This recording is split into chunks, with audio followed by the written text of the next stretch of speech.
We're here with Noah Togiai, the tight end with 7 catches for 107 yards and yesterday or on Saturday. How did that scrimmage feel? Just kind of got there and make an impact the way you did. Felt good. Finally got the ball a little bit more than I'm used to. Yeah.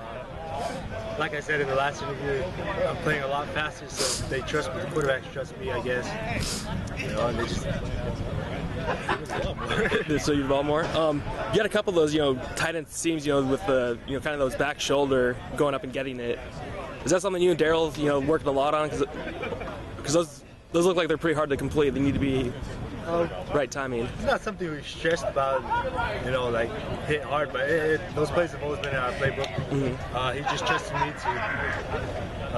trusted me to just do it up, told me to go make a play, and that's where the basketball part of me came in, and just try to jump to try and make a play. So. Did you even surprise yourself when you came up with that one-hander? That one-hander I actually expected. It just looked perfect. But the first one, I'm going to be honest with you, I just jumped and said, please hit my hand. And it just went in my hand, so I just put it down. So.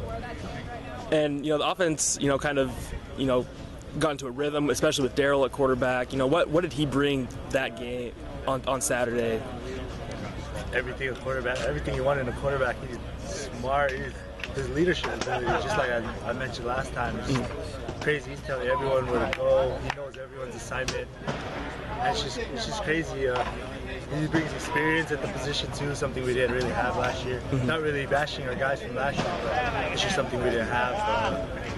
Pretty much everything you need in a quarterback, you want in a quarterback. So, I think it was last week. Coach Anderson said that the tight ends were probably the group that he was surprised the most with the improvement that they made over the spring. Did you say that? He did say that, yeah.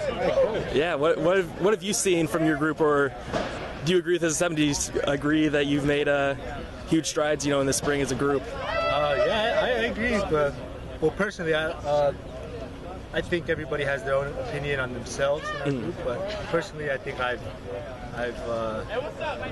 made a lot of progress this spring. It's been a really tough spring, but I feel like I've learned a lot more. I learned to play a lot faster. It's been fun. So. And what's something? No, yeah, that was cool. So, is there anything in these last now 2 practices that you want to get nailed down and get accomplished by the end of spring?